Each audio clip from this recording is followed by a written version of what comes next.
No live chicken supplies on the local market for 21 days.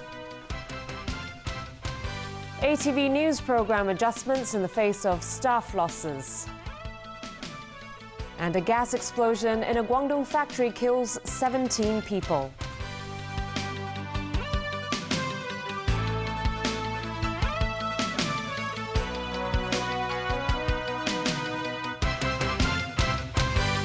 Good evening and a happy New Year's Eve to you. Government staff have culled 19,000 live poultry as part of their campaign to stop the spread of bird flu.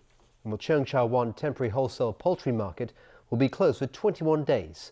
All this after chicken samples from neighbouring Guangdong province tested positive for the H7 virus.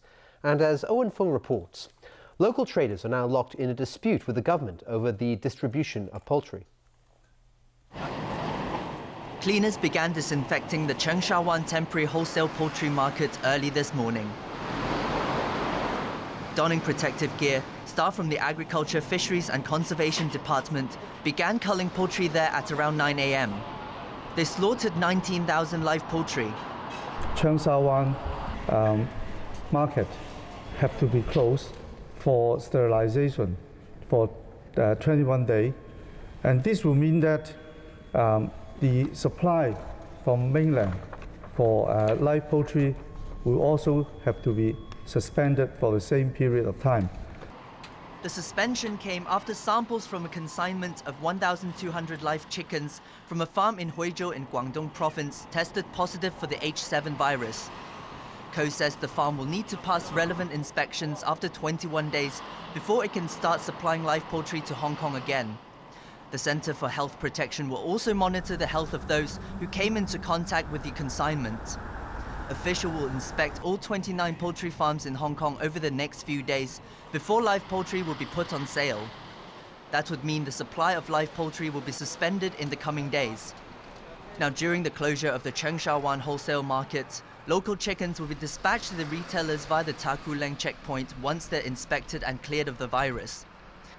Previously, all local and imported live poultry were delivered to the Cheung Sha Wan temporary poultry wholesale market. The animals would then be assigned to different vehicles for distribution according to their routes.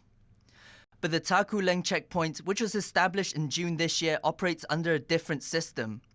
The same vehicle that transports live poultry there will need to distribute consignments to different retail outlets after a 3-hour inspection. It's a checkpoint to facilitate the supply of local chicken from farms to the outlet. But local chicken traders are not happy with the arrangement. They say it could take many hours for the same vehicle to complete its deliveries. This afternoon, they met with officials from the Agriculture, Fisheries and Conservation Department to discuss the issue. But the two sides failed to resolve their differences. Chicken traders have now decided to suspend their business for 21 days until the Cheung Sha Wan market reopens. And at least one of them is threatening to file a judicial review against the use of the Ta Koo Leng checkpoint. Owen Fung, TVB News. ATV News will cancel its morning news show starting tomorrow as part of its adjustments to deal with a lack of manpower. It's believed the English news team will stay on to produce the minimum news segments required by the TV station's license conditions. The debt-ridden free-to-air broadcaster just managed to pay its employees half of their November salaries yesterday and is now facing staff losses. ATV News management confirmed today that they'd received resignations from staff members but couldn't give an exact number. With fewer hands on deck, there will be some adjustments to news programming starting tomorrow. From New Year's Day onwards, the morning news show, news updates and Putonghua news of the station's Chinese news service, as well as its Asia Channel news, will all be cancelled. The noon, main and late Chinese newscasts will be shortened. As for English news, there will no longer be news updates, but it's believed the team has decided to stay on and produce the 2 nightly 15-minute newscasts, as required by its free-to-air license. Senior Vice President of the News and Public Affairs Department, Diane To, admitted that this will mean some losses in viewership. But he said these are necessary cuts in the face of inadequate manpower. ATV paid its staff members half of their November salaries yesterday and said it would pay the other half in early January. Managing news editor Lo Pui King said she can see that the management is trying hard to find the money for staff wages, but feels staying behind to continue with her work without a long-term solution being discussed is simply not viable. It's her last day at work today, but Law clarified that she didn't resign. Instead, she is terminating her contract according to a provision under the Employment Ordinance. She said it's a personal decision to leave, partly also because she didn't want to be producing news of poor quality. But there are some who insist on staying, at least until early January, to see if the company is able to pay up. A member of the production crew said he still feels there is hope. He added that he has emotional ties to the company as he has worked there for a long time. 17 people were killed and 33 others injured after a gas explosion rocked an auto parts factory in the city of Foshan in Guangdong province. Witnesses say they heard 3 blasts at the plant owned by Fuhua Engineering and Manufacturing this morning. The disaster occurred when the factory was closed for cleaning. 3 of those injured are in critical condition. There are reports several executives of the plant have been detained for questioning. Local authorities are looking into the cause of the incident. At least 53 people are dead after flash floods and mudslides triggered by a storm hit the central and southern Philippines. The bad weather has also affected neighbouring Southeast Asian countries. Here, a daring rescue in Surigao del Sur. Those trapped by rising floodwaters were plucked to safety. Tropical storm Jangi forced the evacuation of tens of thousands of residents in a number of provinces before weakening. The storm made landfall in the southern Philippines 2 days ago and is now heading west. Meanwhile, some areas in Malaysia's eastern states are still underwater after days of torrential rain, and there are fears Jangi could bring more bad weather. At least 21 people have died in flood-related incidents in the country. Elsewhere in Southeast Asia, a massive hunt continues for the 162 victims of Air Asia Flight 8501 in the Java Sea. While searchers have recovered some bodies and debris, they still haven't found the plane and its cockpit voice and flight data recorders that can help them determine what happened. Alan Buckner reports. The first proof of the jet's fate emerged yesterday in an area about 16 kilometers from where it dropped off radar screens Sunday morning. Debris and bodies were found about 160 kilometers from land off Borneo Island. The Airbus 320 aircraft vanished halfway through its flight from Surabaya to Singapore. Some of the bodies and debris were taken to the nearest town, Pangkalan Bun, in Indonesia's central Kalimantan province. The debris included a suitcase that appeared to be in perfect condition and an oxygen tank. Several countries are helping Indonesia retrieve the wreckage and bodies, including the U.S. with its superior technology. Towed pinger locators that can be used, that's a passive sonar device that can be used to help triangulate and fix on the ocean floor the black boxes, for instance. The side scan sonar, that's something that not very many navies have available to them. A British aviation expert says that despite the strong currents and high surf hampering the recovery efforts, he doesn't expect the search to take very long. A relatively shallow area of water. Obviously, they know where it went down, and indeed they're recovering wreckage now. So the task is clearly going to be accomplished, I suspect, relatively quickly. Meanwhile, a number of relatives of those on board Flight 8501 attended a prayer session at the Surabaya airport. AirAsia's chief says the airline will be giving them full support. We will be providing some financial assistance straight away. I'd rather not mention that now until we finish with over the next 1 or 2 days. But there will be, and we will not run away from any of our obligations or hide behind any conventions. We will be there for the staff, even after all, for the families, even after all of this is over. Alan Buckner, TVB News.